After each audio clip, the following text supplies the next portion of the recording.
So, we're talking about business growth and growth strategies. And it's important to understand that every business goes through a life cycle of sort, goes through different stages of growth, different cycles of growth. And I want to walk you through the four primary growth cycles of any business. The first cycle, the first stage, and you have a diagram of this in your handout. The first stage is what's referred to as startup, infancy. It's when we first launched the business. We all remember that painful period of when we first had to start our business and find employees, find customers. So we call that the startup phase or the infancy stage. There's a primary focus in this stage is on sales and cash, making sure that we have adequate capital to start the business, and then getting our first customer and our second customer and our third customer, accumulating customers and revenue. Very little organization in terms of systems, very little structure in this infancy stage. We tend to have, in terms of our employees, mostly generalists, utility players, employees that can do a variety of different jobs, not a lot of specialists at this point. Then the second stage in growth is referred to as adolescence, or the growth stage. That's when now we've begun to generate revenue. We're also adding additional customers, and at some point in this growth stage, there's a significant transition in mindset for the owner of the business, because up to this point it's revenue, more customers, more revenue.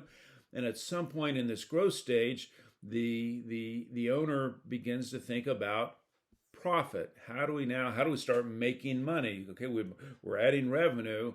How do we start making money? So there's a significant change in mindset. So now there's a focus on profits. There's also a focus on not only getting more clients, but client retention.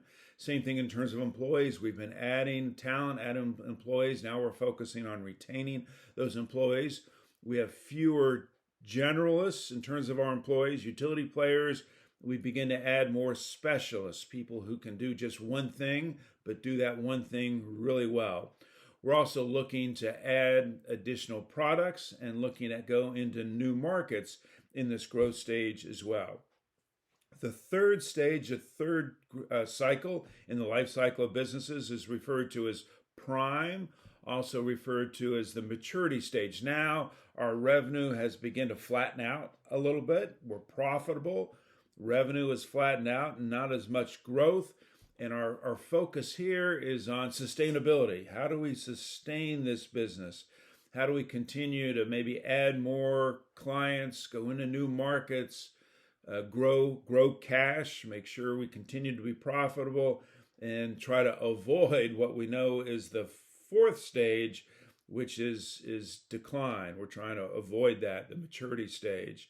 So again, that's the fourth stage in the life cycle for businesses is maturity, sometimes referred to as the decline stage. Now we're trying to avoid the death of the business. We're trying to stay in business. We tend to become a little more bureaucratic in terms of the way the business operates here. Too many meetings, too much wasted time, less customer focus. We tend to be more focused internally than externally. And strategically, when in this fourth stage, we're thinking, how do we get back to growth? How do we get back to adding revenue and adding customers? So these are the different cycles in the life cycle of a business. So my question to you is, where is your business today in terms of these four different stages? Where would we find your business today?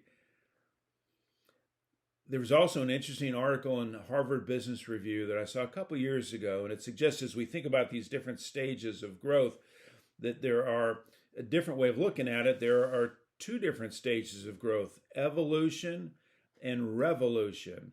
The businesses tend to go through small steps of growth in terms of adding a product, adding a client, going in a new market. A business evolves, and we also change slowly the way that we're operating the business, and that happens over a period of time. And then we go into revolution. Revolution is we come out with a whole new product, or we go into a new big market. We revolutionize the business. And what they found is the most successful businesses revolutionize about every 5 to 7 years, meaning new markets, new products, significant changes in the way the business operates, not because we have to, but because we choose to. Evolution, revolution, evolution, revolution. Also important to understand as you're growing your business and you're going through these different stages that there are natural barriers to growth, kind of like a ceiling that we hit at some point, that it just seems almost impossible to continue to grow the business past this level of revenue. And it can become frustrating for business because we're doing everything we can, but we're just not achieving the growth that we expect. Well, the research indicates that there are two primary barriers to growth for a small business.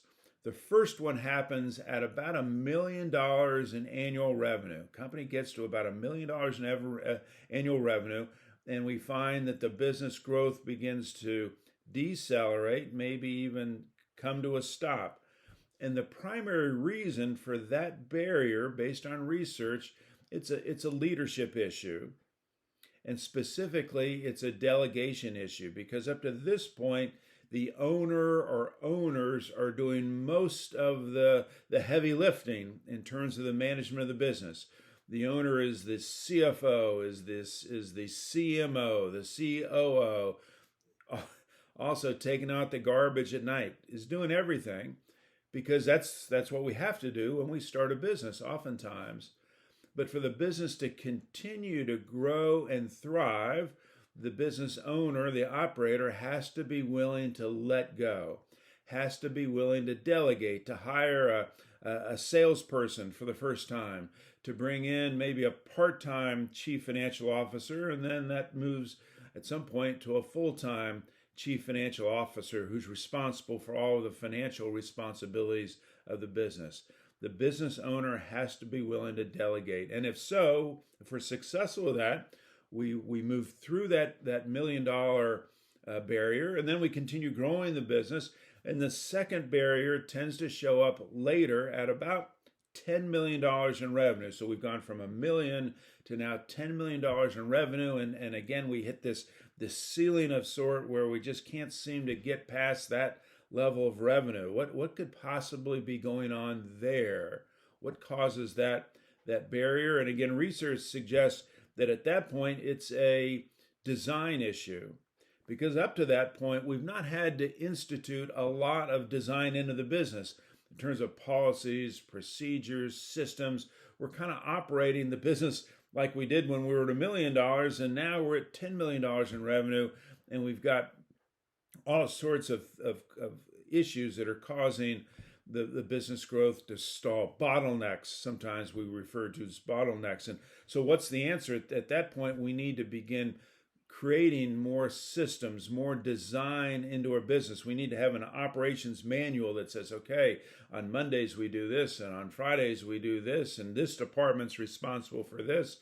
These individuals are responsible for that. We need significant more operational design, and we need to operationalize, the word that's commonly used. We have to operationalize our business. Better design.